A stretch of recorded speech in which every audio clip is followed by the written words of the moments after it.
નમસ્કાર મિત્રો, ધોરણ 10 વિજ્ઞાન પાઠ નંબર 1 જેનું નામ છે રાસાયણિક પ્રક્રિયાઓ અને સમીકરણો નામના આ વિડીયોમાં તમારું સૌનું સ્વાગત છે.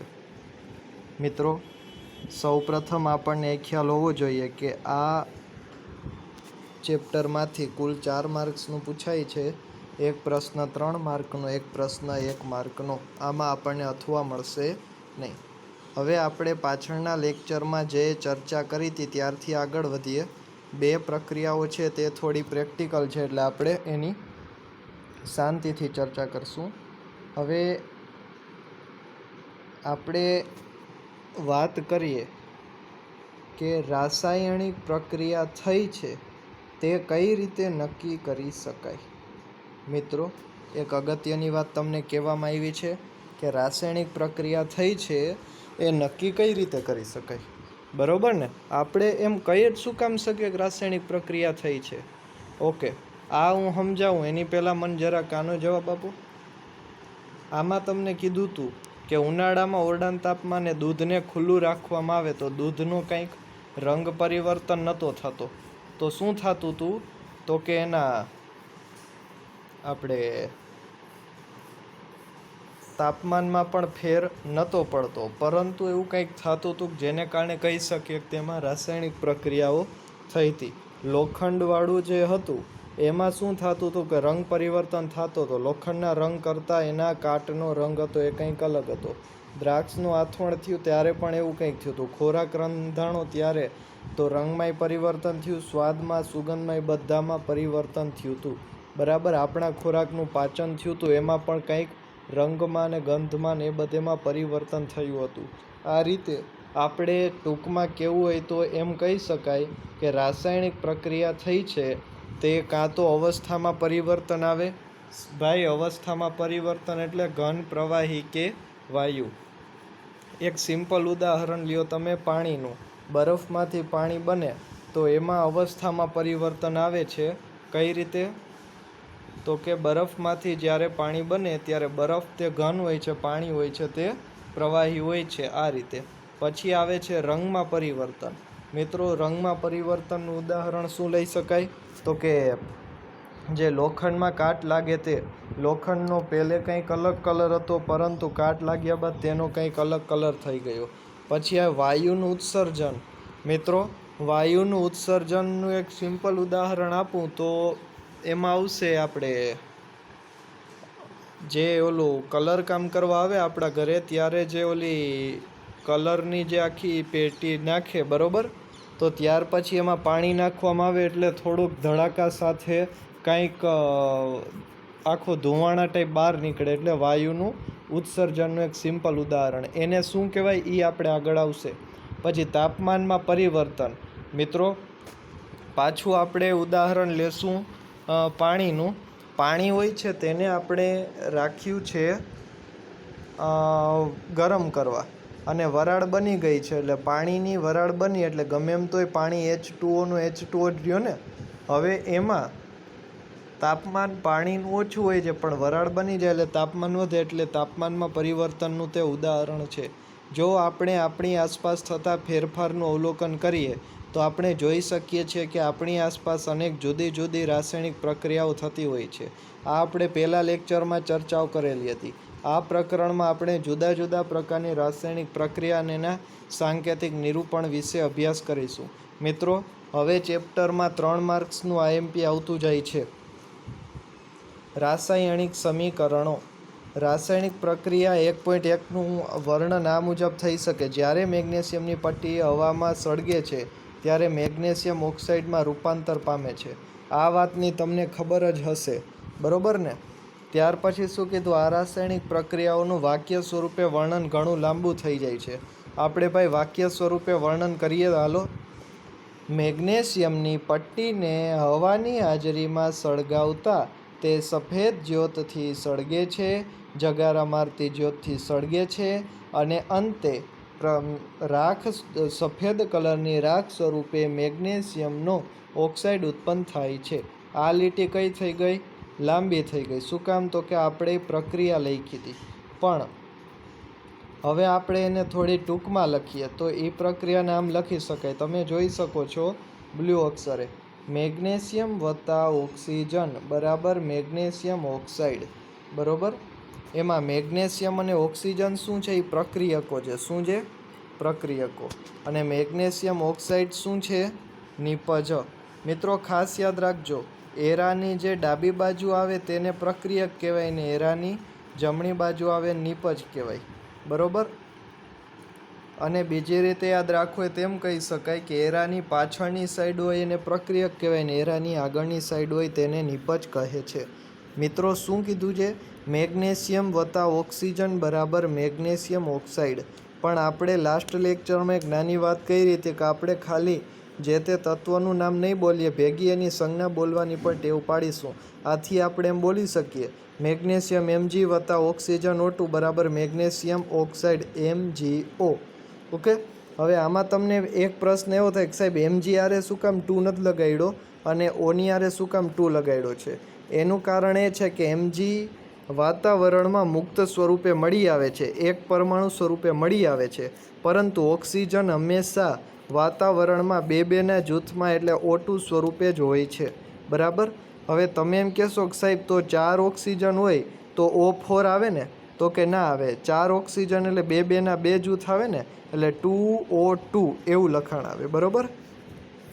પ્રક્રિયામાં દર્શાવેલ રાસાયણિક ફેરફાર અનુભવતા મેગ્નેશિયમ અને ઓક્સિજન જેવા પદાર્થો એ પ્રક્રિયકો છે અને પ્રક્રિયા દરમિયાન જે નવો પદાર્થ ઉત્પન્ન થાય છે મેગ્નેશિયમ ઓક્સાઇડ એટલે કે તે નિપજ છે. શાબ્દિક સમીકરણ એ પ્રક્રિયક અને નિપજ વચ્ચે તીરની નિશાની દ્વારા નિપજોનું રૂપાંતર દર્શાવે છે. પ્રક્રિયકોને સમીકરણમાં ડાબી તરફ LHS. મિત્રો ખાસ યાદ રાખજો, જનરલી તમે ગણિતના દાખલા સાબિત કરતા હો ત્યારે પણ LHS શબ્દ વાપરી શકો. LHS એટલે બરાબરની ડાબી બાજુ, લેફ્ટ હેન્ડ સાઈડ. બરાબર. અહીં લેફ્ટ હેન્ડ સાઈડમાં કોણ હતું? મેગ્નેશિયમ અને ઓક્સિજન. તો એને કહેવાય પ્રક્રિયકો અને એને ધન ચિહ્ન એટલે કે બે ભેગા થયા ને એ કહેવાય છે. અને જે જમણી બાજુ છે એને RHS એટલે રાઈટ હેન્ડ સાઈડ. બરાબર, એને નિપજો છે. તીરનું માથું નિપજ તરફ જ હોય છે. બરાબર, આ વાત ખાસ યાદ રાખવાની, તીરનું માથું નિપજ તરફ જ હોય છે. આગળની વાત, રાસાયણિક સમીકરણ લખવું. શું રાસાયણિક સમીકરણોને અન્ય કોઈ રીતે સંક્ષિપ્તમાં રજૂ કરી શકાય? શબ્દોની જગ્યાએ રાસાયણિક સૂત્રનો ઉપયોગ કરીને આપણે રાસાયણિક સમીકરણને હજી વધુ ટૂંકાણથી લખી શકીએ. બરાબર, કોઈ પણ રાસાયણિક પ્રક્રિયાને રાસાયણિક સમીકરણ દ્વારા રજૂ કરી શકાય છે. મેગ્નેશિયમ ઓક્સિજન અને મેગ્નેશિયમ ઓક્સાઇડના સૂત્રોને મદદથી ઉપરોક્ત શાબ્દિક સમીકરણ નીચે લખી શકાય. ઓકે, ઉપર શું હતું? મેગ્નેશિયમ, મેગ્નેશિયમનો Mg, પછી હતું ઓક્સિજન, અહીંયા આવ્યો ઓક્સિજનનો O2, અહીંયા આવ્યો મેગ્નેશિયમ ઓક્સાઇડ, તો અહીંયા લખાણું મેગ્નેશિયમ ઓક્સાઇડ MgO. તો LHS સાઈડ અને RHS સાઈડ કંઈક રહેલા છે અને એ પરમાણુઓની સંખ્યા ગણો ભાઈ, કાંઈ ફેર પડે છે? ઓકે મિત્રો, ધીમે ધીમે હવે એક IMP વસ્તુ આપણે ભણવા જઈ રહ્યા છીએ. તમે ડાબી બાજુ જોઈ શકો છો કે Mg વત્તા O2માં કેટલા પરમાણુઓ છે? એક Mgનો પરમાણુ, એક ઓનું પરમાણુ, બીજો હજી એક ઓનો પરમાણુ, એટલે MgO. એટલે ટોટલ કેટલા પરમાણુઓ થયા? 3. અને જમણી બાજુ જુઓ ખાલી MgO એટલે કેટલા પરમાણુ છે? 2. ઓકે મિત્રો, 3 પરમાણુ ભેગા થઈને કોઈ દિવસ 2 પરમાણુ ન બનાવે, એટલે કે આની અંદર કંઈક હજી ખૂટે છે. શું ખૂટે છે એ આપણે આગળ જોવાનું છે. મિત્રો, શું બંને તરફ દરેક તત્વના પરમાણુની સંખ્યા સમાન છે?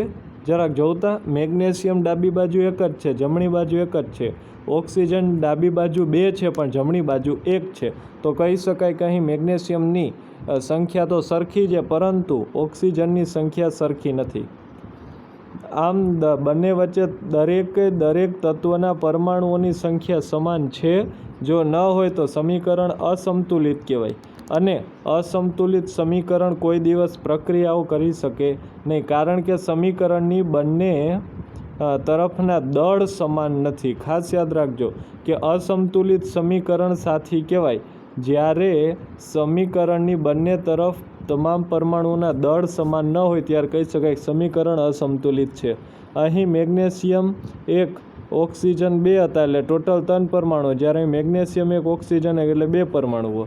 આ પ્રકારના રાસાયણિક સમીકરણને પ્રક્રિયા માટેનું કંકાલ રાસાયણિક સમીકરણ કહેવાય. પ્રક્રિયા માટેનું કંકાલ એટલે તો કે આ એક બેઝિક સ્ટ્રક્ચર છે.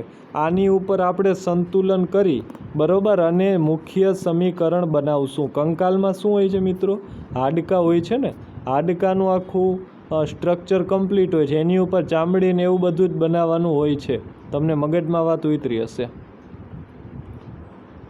સમીકરણ સમતુલિત રાસાયણિક સમીકરણ. Okay, balanced chemical equation. તો હવે આપણે થોડીક વાત આની કરવાની છે. ધોરણ 9માં તમે શીખ્યા અનુસાર દ્રવ્ય દળ સંરક્ષણ સંચયનો નિયમ યાદ કરો. દ્રવ્ય સંરક્ષણ એટલે દળ સંચયનો નિયમ. મિત્રો, પરીક્ષા માટે આઈએમપી કહી શકાય. કોઈ પણ રાસાયણિક પ્રક્રિયામાં દળ એટલે દ્રવ્યનું સર્જન થતું નથી કે એનો વિનાશ થતો નથી.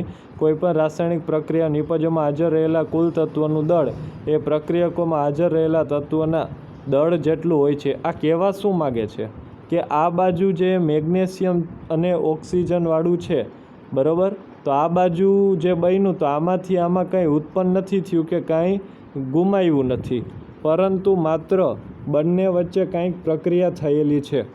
ઓકે, તો આ છે દ્રવ્ય સંચયનો કે દળ સંચયનો નિયમ. આપણે ખાસ યાદ રાખવો પડે. હજી એક વખત આપણે દળ સંચયનો નિયમ વાંચી લઈએ. કોઈ પણ રાસાયણિક પ્રક્રિયામાં તમે અત્યારે સૌથી છેલ્લી લીટી આવે ને એના ઉપર કોન્સન્ટ્રેટ કરજો બરાબર, જેથી તમને ખ્યાલ પડે કે આપણે કેની વાત કરીએ છીએ. કોઈ પણ રાસાયણિક પ્રક્રિયામાં દળ એટલે દ્રવ્યનું સર્જન થતું નથી કે એનો વિનાશ થતો નથી. એટલે કે કોઈ પણ રાસાયણિક પ્રક્રિયાની નિપજોમાં હાજર રહેલા તત્વોનું કુલ દળ એ પ્રક્રિયકોમાં હાજર રહેલા તત્વોના દળ જેટલું હોય છે બરાબર. આ બાજુ જેટલા હોય એટલા જ ઓલી બાજુ હોય છે એવું કહેવામાં આવ્યું છે. બીજા શબ્દોમાં કહીએ તો કોઈ પણ રાસાયણિક પ્રક્રિયા શરૂ થયા પહેલાં અને પૂર્ણ થયા બાદ તેમાં રહેલા તત્વ અને તત્વના પરમાણુની સંખ્યા સમાન કહે છે.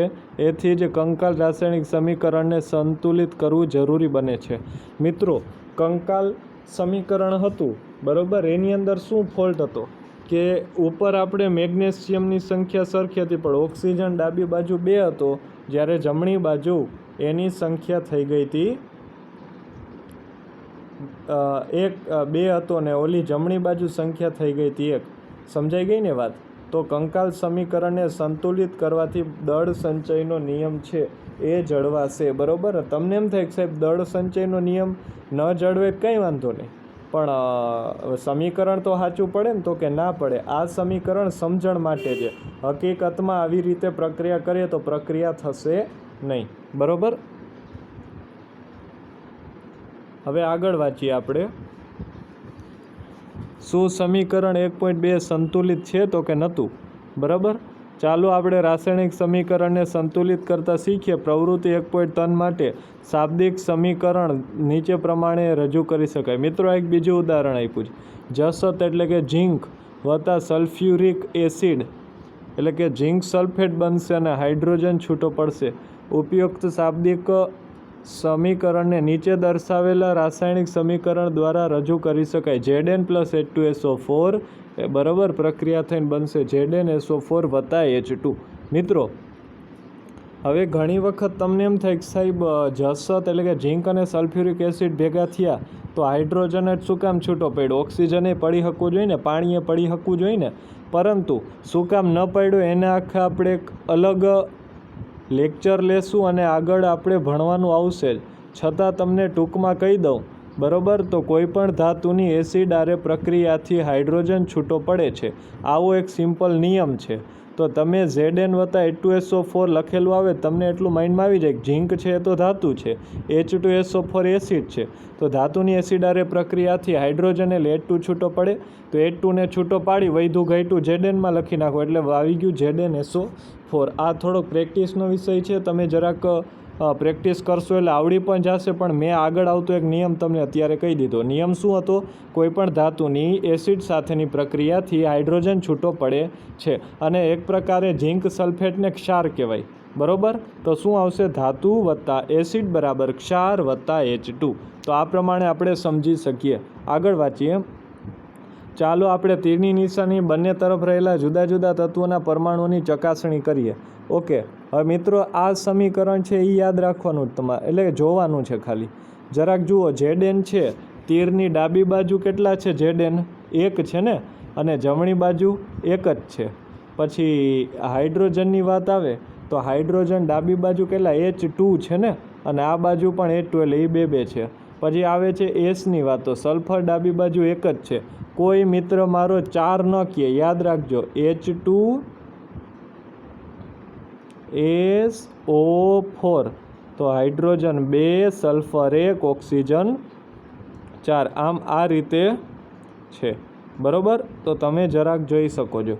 આગળ એવું કંઈક કહેવામાં આવ્યું છે કે સલ્ફર જમણી બાજુ 1 જ છે. ઓક્સિજન ડાબી બાજુ 4 ને જમણી બાજુ 4. તો આમ આ રીતે આ સમીકરણ છે એ સંતુલિત છે.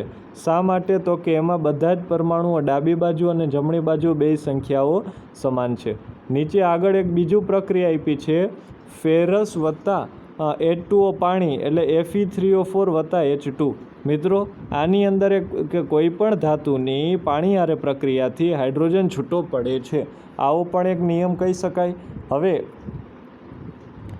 Fe ને H2O, Fe એટલે લોખંડને આપણે પાણીમાં રાખીએ તો લોખંડના ઓક્સાઇડ મળે, એટલે આપણે એને કાટ પણ કહી શકીએ, અને હાઇડ્રોજન છૂટો પડે છે. મિત્રો હવે આની અંદર જરાક પહેલાં આપણે આપણી રીતે ગણી લઈ, પછી આપણે આગળ જઈએ. ડાબી બાજુ Fe કેટલા છે?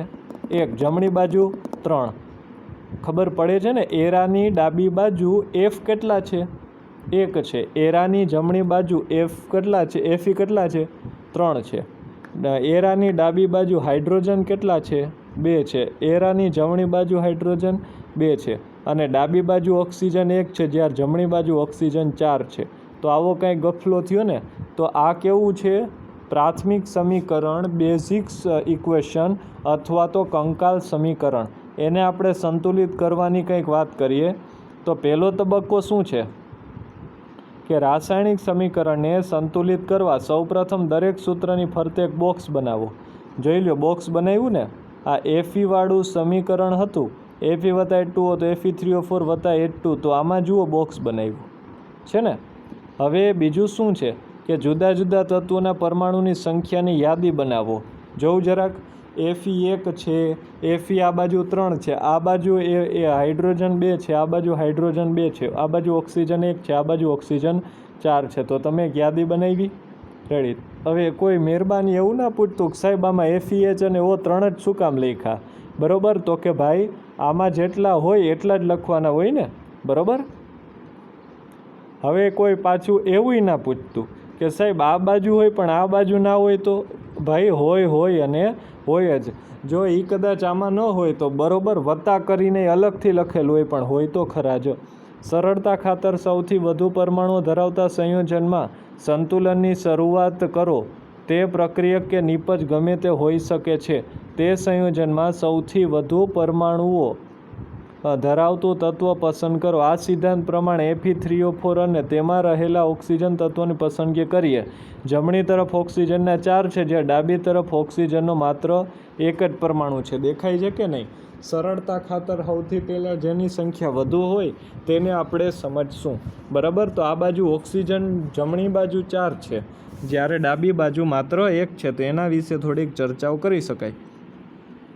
આગળ કે શરૂઆતમાં ઓક્સિજનના પરમાણુઓ છે, બરાબર, શરૂઆતમાં 1 હતા, બરાબર, અને નિપજમાં 4 હતા. તો આપણે 1 હતો એને 4 વડે ગુણી દઈએ, 4નો 4 એમનેમ રાખીએ તો શું થાય છે? તે ચોક્કસપણે યાદ રાખવું જરૂરી છે કે પરમાણુની સંખ્યા સમાન કરવા માટે આપણે પ્રક્રિયામાં ભાગ લેતા સંયોજનો કે તત્વના સૂત્ર બદલી શકતા નથી. શું કીધું? કે આપણે સૂત્રો બદલી શકતા નથી. કોઈ એવું ન કહી શકે, બરાબર? કોઈ એવું ન કહી શકે કે સાહેબ Fe3O4ની જગ્યાએ FeO2 કરી નાખીએ અથવા તો FeO કરી નાખીએ તો ભાઈ તેવું ન ચાલે, બરાબર. Fe3O4 એ એક બેઝિક સ્ટ્રક્ચર છે, મુખ્ય છે. દાખલા તરીકે પાણી એટલે H2O ને, ગમે ત્યાં હોય પાણી H2O જ આવે, HO2 ન આવે કે 2HO ન આવે, એ રીતે.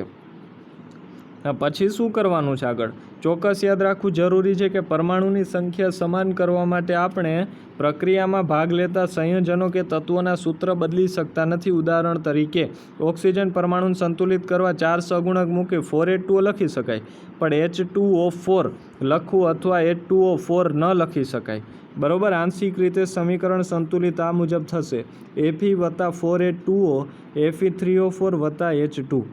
જરાક સમતુલિત થયું. હવે Fe અને H આગળ પરમાણુ હજી સંતુલિત નથી. Fe કેટલો 1 છે, જ્યારે આ બાજુ 3 છે. તો શું કરાય? તો કે ડાબી બાજુ Feની આગળ 3 કરી નાખીએ તો થઈ જાય, બરાબર ને. આ તત્વો પૈકી કોઈ પણ એકને પસંદ કરીને આગળ વધીએ. ચાલો આપણે આ રીતે આંશિક રીતે સંતુલિત સમીકરણ હાઇડ્રોજન સંતુલિત કરીએ. પછી હાઇડ્રોજન સંતુલિત કરવાનું 4 છે, બરાબર. એને 8 કર્યા. શું કામ? તો કે 8નો મેળ ખવાય એટલા માટે. અહીંયા 8 છે તો અહીંયા 2 દુ 4, પણ આને 4 વડે ગુણી નાખ્યા એટલે 2 થઈ જશે. એટલે Fe વત્તા 4H2O Fe3O4 વત્તા 4H2 આવી રીતે કંઈક થયું. હાઇડ્રોજન 8 થઈ ગયા, આ બાજુ 8 થઈ ગયા. Fe 3 છે, આ બાજુ 1 છે, તો આગળ તગડો કરી નાખીએ એટલે એનો પણ મેળ પડી જશે, બરાબર. તો આ રીતે આપણું સંતુલિત સમીકરણ 3Fe વત્તા 4H2O એટલે Fe3O4 વત્તા 4H2 એવું થઈ ગયું. તો મિત્રો હવે તમે જોઈ શકો છો કે બંને બાજુ સમીકરણ છે એ એકદમ સંતુલિત છે અને બધી સંખ્યાઓ સરખી છે. હવેની વાત આવે છે કે આ પદ્ધતિને હીટ એન્ડ ટ્રાયલ પદ્ધતિ કહેવાય છે. કારણ કે આપણે આમાં શું કરીએ છીએ, ઘણી વખત આપણે આપણા અચળાંકો બદલાવતા હોઈએ છીએ. ઘણી વખત 4થી મેળ ન પડતો હોય તો આપણે 8 રાખતા હોઈએ છીએ, 6 રાખતા હોઈએ છીએ, એટલે આમાં ચેકાચેકી ઘણી થાય છે. તો સ્વાભાવિક છે કે શરૂઆતમાં જ્યારે આપણે રાસાયણિક સમીકરણનું સંતુલન કરતા હોય ત્યારે પેન્સિલ અને રબર છે આપણે આપણી પાસે રાખવા હિતાવહ છે. હવે એક અગત્યની વાત આવે છે કે ભૌતિક અવસ્થાઓની સંજ્ઞા લખવી. મિત્રો, ભૌતિક અવસ્થા એટલે બાહ્ય અવસ્થા, ઘન, પ્રવાહી, વાયુ, બરાબર. તો ધ્યાનપૂર્વક ઉપરોક્ત દર્શાવેલ સંતુલિત સમીકરણને તપાસ. સમીકરણ દ્વારા પ્રક્રિયક નિપજ ભૌતિક અવસ્થા વિશે માહિતી પ્રાપ્ત થાય છે. ભાઈ આ સમીકરણ જરાક જોઉં તો, છેલ્લું લીટીમાં છે 3Fe વાળું, એમાં તમને એમ ખબર પડે છે કે Fe એટલે લોખંડ, લોખંડ ઘન છે કે પ્રવાહી છે કે વાયુ, ખબર પડે છે? નથી પડતું. તો એના માટે આપણે લખવું પડે. મિત્રો, અહીંયા એવું કંઈક કીધું છે, રાસાયણિક સમીકરણને વધુ માહિતીપ્રદ બનાવવા. સાંભળજો, માહિતીપ્રદ એટલે જોઈને માહિતી મળે. આને કારણે રાસાયણિક સૂત્રો અને ભૌતિક અવસ્થાનો ઉલ્લેખ કરવામાં આવે છે. પ્રક્રિયક અને નિપજો વાયુરૂપ, પ્રવાહી, જલીય, ઘન અવસ્થાઓ અનુક્રમે. ઓકે, વાયુ એટલે ગેસ, એને G વડે દર્શાવાય. પ્રવાહી એટલે લિક્વિડ, L વડે દર્શાવાય. જલીય દ્રાવણ એટલે એક્વાયર, એને AQ કહેવાય. ઘન અવસ્થા એટલે સોલિડ, એને S કહેવાય. જેવા સંકેતો દ્વારા દર્શાવવામાં આવે છે. પાણીમાં બનાવેલ દ્રાવણમાં પ્રક્રિયક અને નિપજ હાજર હોય તો જલીય એટલે AQ લખાય છે. ફરી એક વખત, પાણીમાં બનાવેલા દ્રાવણમાં પ્રક્રિયક અને નિપજ હાજર હોય તો જલીય એટલે કે જો કોઈ પણ પ્રક્રિયામાં એક વખત H2O આવી ગયો ને એટલે બધેમાં AQ લખી નખાય છે. હવે Fe એટલે S એટલે કે ઘન, Fe છે એ ઘન સ્વરૂપમાં છે. આટલી વાત ક્લિયર થઈ મિત્રો આપણે. ત્યાર પછી બીજી વસ્તુ આપણે શું કહેવાની છે, એની બાજુમાં શું હતું,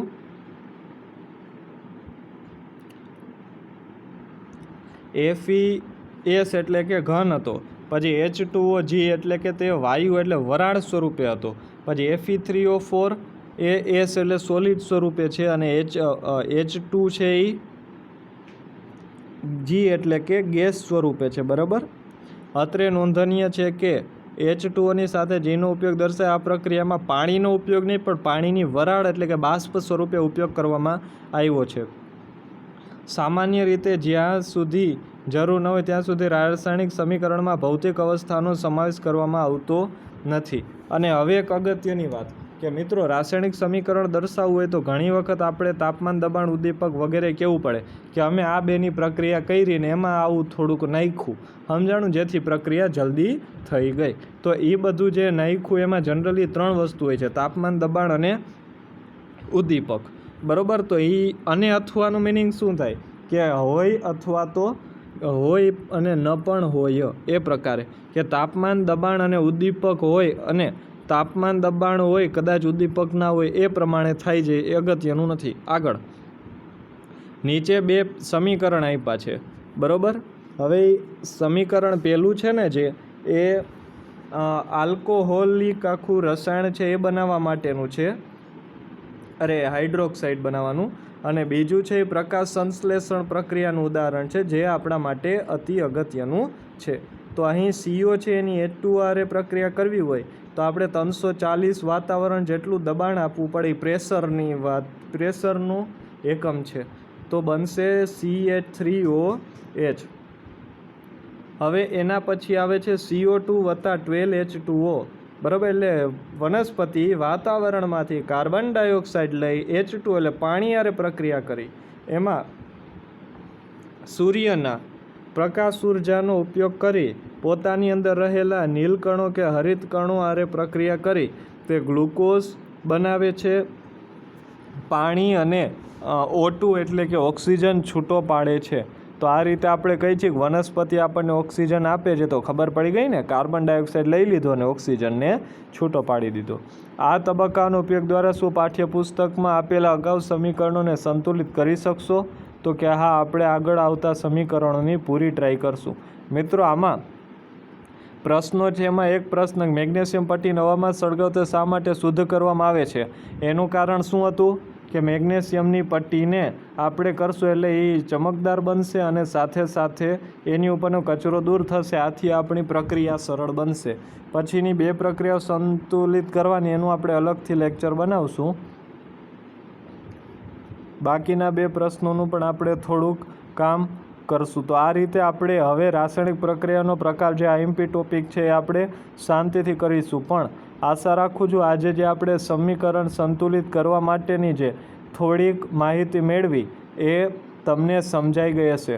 મિત્રો, આ ટોપિક ભલે અત્યારે પૂરો થઈ ગયો, પણ રસાયણ વિજ્ઞાનમાં હું ગમે ત્યારે જેટલી વખત તમને સમીકરણ ભણાવીશ ત્યારે આ બધા જ મુદ્દાઓ હું તમને વારંવાર કહેતો રહીશ. એટલે આ મુદ્દાનું રિવિઝન 1 વાર નહીં, 2 વાર નહીં, 50 થી 100 વખત થશે. કેમ કે આપણે આટલા બધા સમીકરણો આપેલા છે. આથી જેને કદાચ થોડુંક ઓછું સમજાણું હોય એ લોકો બહુ ટેન્શન ન લે, પણ જેને કાંઈ નથી સમજાણું હોય વિડીયો હજી એક વખત જોઈએ ને થોડીક તો પ્રાથમિક માહિતી મેળવી લે. આશા રાખું છું કે તમને આજે સમજાવેલી વસ્તુઓ સમજાણી હશે. આગળના લેક્ચરમાં આપણે હું પ્રયત્ન કરીશ તમને સમીકરણ ફરીથી સમજાવવાનો અથવા તો નવો મુદ્દો શરૂ કરવાનો આપણે પૂરો પ્રયત્ન કરીશું. Thank you for watching.